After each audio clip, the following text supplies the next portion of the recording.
নমস্কার দর্শক বন্ধুরা, নতুন একটি ভিডিওতে আপনাদেরকে স্বাগত। আজকের ভিডিওর বিষয় হলো জ্যৈষ্ঠ মাস। 1432 বঙ্গাব্দের জ্যৈষ্ঠ মাসের বাংলা ক্যালেন্ডারে কোন দিনে কি রয়েছে আজকের ভিডিওতে আমরা জানব। তাহলে চলুন বন্ধুরা ভিডিওটা শুরু করা যাক। জ্যৈষ্ঠ মাস 31 দিনের মাস। 5ই জ্যৈষ্ঠ মঙ্গলবার ত্রিলোচনাষ্টমী ও কাম্য ত্রিলোচন পূজা। 7ই জ্যৈষ্ঠ রয়েছে বৃহস্পতিবার, রাজা রামমোহন রায়ের আবির্ভাব দিবস। 8ই জ্যৈষ্ঠ শুক্রবার 1432 অপরা একাদশীর উপবাস। একাদশীর সময় থাকছে 7ই জ্যৈষ্ঠ বৃহস্পতিবার রাত্রি 8:35 থেকে 8ই জ্যৈষ্ঠ শুক্রবার অদ্য সন্ধ্যা 6:24 পর্যন্ত একাদশী তিথি থাকবে। 10ই জ্যৈষ্ঠ রবিবার সাবিত্রী চতুর্দশী ব্রত। প্রদোষে সাবিত্রী পূজা, সত্যবান পূজা ও ধর্মরাজ পূজা।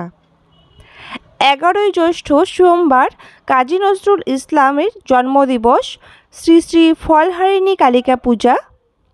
12ই জ্যৈষ্ঠ মঙ্গলবার অমাবস্যার ব্রতপ্রবাস। অমাবস্যার সময় থাকছে 11ই জ্যৈষ্ঠ সোমবার দিবা 11:09 থেকে 12ই জ্যৈষ্ঠ মঙ্গলবার অদ্য দিবা 8:46 পর্যন্ত অমাবস্যা থাকবে। 14ই জ্যৈষ্ঠ বৃহস্পতিবার রম্ভা তৃতীয়া ব্রত। 15ই জ্যৈষ্ঠ শুক্রবার উমা চতুর্থী ও পাষাণ চতুর্থী ব্রত। 16ই জ্যৈষ্ঠ রয়েছে শনিবার ষট পঞ্চমী ব্রত। 17ই জ্যৈষ্ঠ রবিবার জামাই অরণ্য ষষ্ঠী। 19শে জ্যৈষ্ঠ মঙ্গলবার শ্রী শ্রী লোকনাথ ব্রহ্মচারী বাবার তিরোধান দিবস ও পূজা। 21শে জ্যৈষ্ঠ বৃহস্পতিবার বিশ্ব পরিবেশ দিবস। গঙ্গা পূজা ও দশহারা মনসা পূজা এই দিনও রয়েছে। 23শে জ্যৈষ্ঠ শনিবার 1432 নির্জলা একাদশীর উপবাস। একাদশীর সময় 21শে জ্যৈষ্ঠ বৃহস্পতিবার রাত্রি 3:23 থেকে 23শে জ্যৈষ্ঠ শনিবার অদ্য প্রাতঃ 5:12 পর্যন্ত একাদশী থাকবে। 26শে জ্যৈষ্ঠ মঙ্গলবার পূর্ণিমার নিশি পালন, চম্পক চতুর্দশী ব্রত। 27শে জ্যৈষ্ঠ বুধবার 1432 জ্যৈষ্ঠী পূর্ণিমার ব্রতপ্রবাস।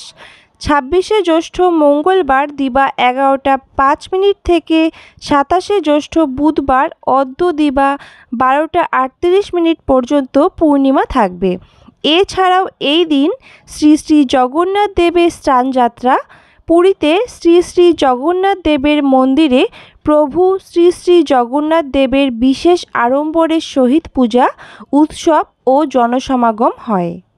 এছাড়াও গাত্রহরিদ্রা, অপরাহ্ন, বিবাহ, সাধভক্ষণ, গর্ভাধান, দীক্ষা, নামকরণ, গ্রহপূজা, ধান্যরোপণ প্রভৃতি জ্যৈষ্ঠ মাসের শুভ দিনের তারিখগুলি দিয়ে দেওয়া হলো। তাহলে দর্শক বন্ধুরা আজকের ভিডিওটি এখানেই শেষ করছি। ভিডিওটি ভালো লাগলে অবশ্যই লাইক কমেন্ট করবেন এবং পরবর্তী ভিডিওর আপডেট পাওয়ার জন্য অবশ্যই আমাদের চ্যানেলকে সাবস্ক্রাইব করে আমাদের পাশে থাকবেন। ধন্যবাদ।